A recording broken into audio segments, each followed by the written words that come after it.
Gumamit ng mga pang carpan, no? 12 volts din yan.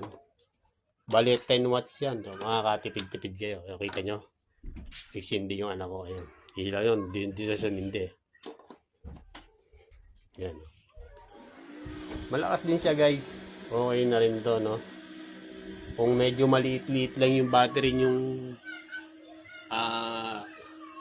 nabili o napabuild, pwede na to. Kung sa magdamagan lang, hindi niya basta-basta kayang ubusin yung battery niya. Yan. Tapos yung aking wifi, 24/7 yan, walang patayan yan.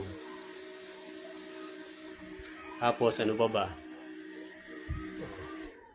Testingin ko sa inyo yung TV. Yan guys.